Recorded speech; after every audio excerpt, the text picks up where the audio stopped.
A young professional, sharp haircut, good job, worked hard for years. Walking into a Louis Vuitton boutique on a Saturday afternoon, they pick up a handbag, $3,500. Their hands don't shake. They tap their card, take the bag in its perfect orange box, heart still racing a little. For the next 2 weeks, every glance feels like validation. Every meeting feels sharper. Every selfie hits different. Then the feeling fades. The $3,500 they just handed over would have been worth $7,500 in 10 years if invested at a standard market return. By Monday morning, the bag they are carrying will be worth $900 on the resale market. That gap isn't bad luck. It's a trap, and it was built on purpose. Today, I'm going to show you 4 things. First, the psychological science behind why luxury works on the human brain. Second, the deliberate mechanics that fashion houses use to manufacture desire. Third, the actual mathematics of what luxury costs you, not at the register, but over your lifetime. And fourth, the 5% exception, the hidden luxury market the ultra-wealthy use as an unregulated stock exchange. Let's get into it.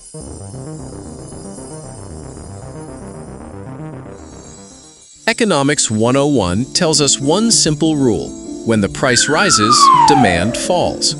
Petrol goes up, people drive less. Plane tickets drop, more people fly.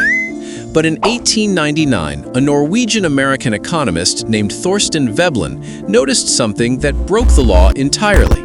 For a certain class of goods, the rule flips. The higher the price, the more people want it.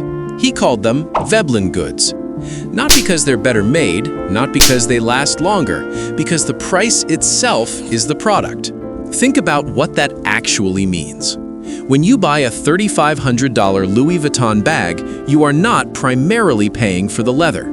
You are not primarily paying for the craftsmanship. You are paying to be in a group that most people cannot join. The moment everyone can afford the bag becomes worthless. So the price must stay high, not because the bag costs more to make, but because the exclusion must remain intact. And the fashion houses understood this perfectly. They didn't just discover the Veblen paradox, they built entire empires on it. Here's the problem luxury brands face. If they sell too many, the signal dies. The bag that everyone carries is not a luxury, it is a commodity. So they created the perfect solution: artificial scarcity. Go to any Rolex authorized dealer and try to buy a stainless steel sports watch. The shelves are empty. We have a wait list, 2 years, maybe 3. Rolex is not a small craft watchmaker operating out of a Swiss cottage. Rolex produces over 1 million watches per year in highly sophisticated industrial facilities. The wait list is not a supply problem. The wait list is the product. The scarcity playbook. 1. Produce at high volume to maintain profitability. 2. Release at low volume to maintain scarcity perception. 3. Use wait lists, membership requirements, and social gatekeeping to manufacture desire. 4. Charge existing customers to earn the right to purchase. Hermes requires customers to buy other products before being offered a Birkin. The product becomes a reward. Desire intensifies. But here is where it gets genuinely extraordinary. What happens when a luxury house makes too much inventory? They destroy it rather than discount it. In recent years, major luxury groups have admitted to destroying hundreds of millions of dollars of perfectly good product, watches, bags, clothing, simply to protect the brand's exclusivity. Because a discounted luxury item isn't luxury anymore. It's just an expensive commodity. We need to talk about opportunity cost. Opportunity cost is the money you don't make because of the choice you made. Every time you spend money on something, you are also choosing not to invest that money. And that invisible, unchosen path, that's where the real cost lives. Let's use a real example. A $5,000 designer handbag, a classic seasonal style from a top-tier brand. Day 1 resale value, $2,500 to $3,000, an immediate 40 to 50% hit. After 5 years of normal wear, about $800. After 10 years, often below $600. Now run that same $5,000 through a simple, boring global index fund at a conservative 8% average annual return. 5 years, $7,347. 10 years, $10,795. 20 years, $23,305. The true cost of that bag isn't $5,000. It's the $18,305 in profit you will never have because that capital was locked in a depreciating liability instead of a compounding asset. Now, and this is important, I am not saying never buy anything beautiful.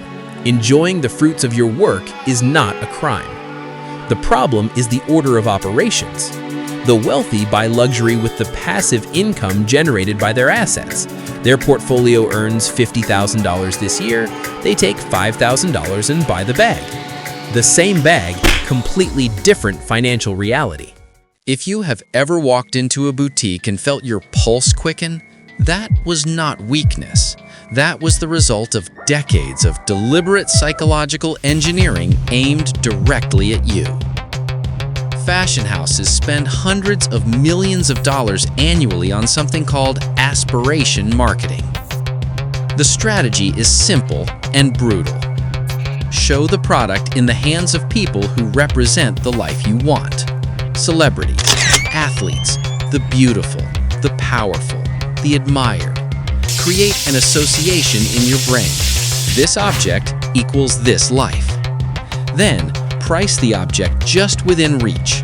Not comfortably affordable, not impossibly expensive, just at the edge of what you could manage, if you really wanted it. And here is the most ironic part of the entire mechanism.